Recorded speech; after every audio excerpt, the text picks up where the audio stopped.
Max up there. Hello. Hi. All right, so these are the photos that'll be in the inspection report. So roof is basically brand new. It was only a year old. It's beautiful. Everything is in place where it's supposed to be. All brand new tiles. Everything looks magnificent.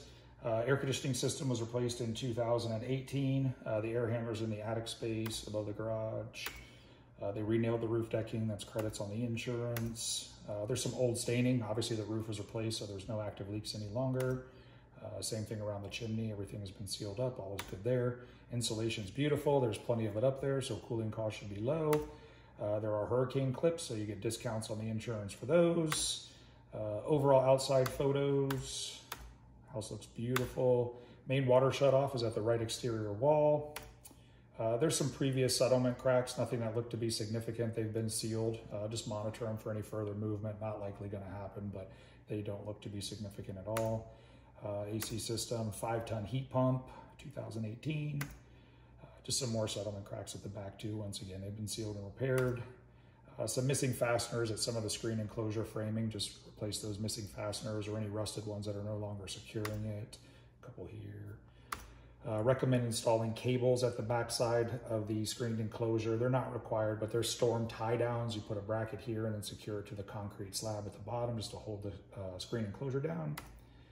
Pool's beautiful, looks really good. There are some gaps at some of the coping tiles around the edge. They've shifted and moved a little bit. The tiles have slid back some. I'd recommend adding some either paver sand or even grouting them at the edge there.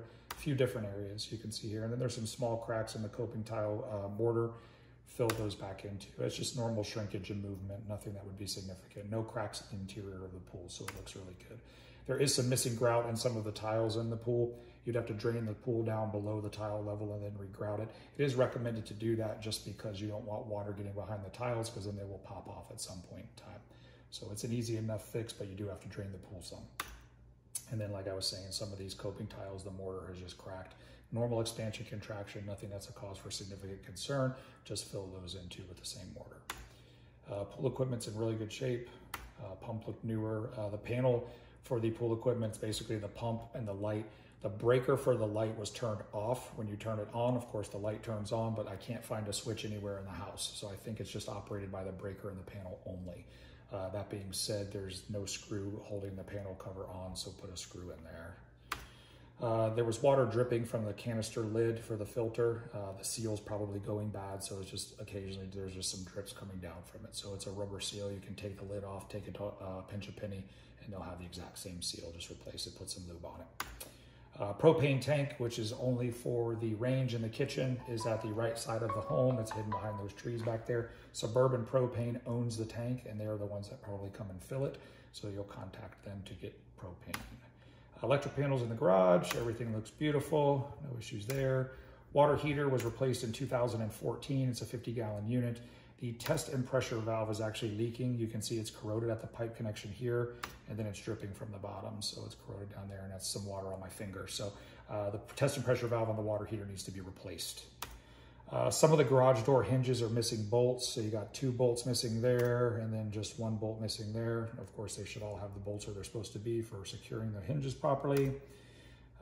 Inside, there's not a whole lot to talk about at all. Master bathroom sinks. They have what's called these bolt traps. These are actually corroded underneath both sinks, and then the left sink is actually leaking. So these need to be replaced underneath both master bathroom sinks. This tub, it just moves. It's not secured to anything, and there's really not a way to secure them other than just putting a ton of either caulking or grout at the base, which I don't know how much it would hold anyways. And then the fixtures are kind of loose too. So it's more just an FYI than anything else. Plumbing photo, broken balance rod in the hall bathroom window. So that just makes the window a little difficult to open and close. Bedroom photo, some floor separation at various areas. It's kind of hard to see in the photo, but just some of the seams have separated, so it just wasn't cut properly when they installed it. Bedroom photo, some staining in the closet in the hallway. It's all dry. Once again, that was an issue with the previous roof. Prep and paint to conceal it. Plumbing photo, room photo, and then underneath the kitchen sink, they had some prior leaks. There's some corrosion here, there's some corrosion up here, and then something actually must have blown out of here and hit the back wall. It was probably from the disposal or pressurized. So you can see there's some stuff, just it's corrosion. It's not really any kind of growth or anything. It just needs to be cleaned up really good. AC splits were fine. I measured the temperature going in, temperature coming out. Should be a minimum of 14 degrees. I had 74 going in, 58 and 59 coming out, so the AC is cooling as intended. And irrigation system was good. Zone 1 had weak pressure, what I would consider inadequate maybe just for the rest of the zones having pressure, and a couple of inoperable heads. I think they've just been disconnected at the right side of the home, and then a lot of them are just still buried in the grass. So just get an irrigation guide just to kind of go through the system, but Zone 1 was a little weaker than the other ones. And that's it. Okay. Thank you. Yeah, you're welcome.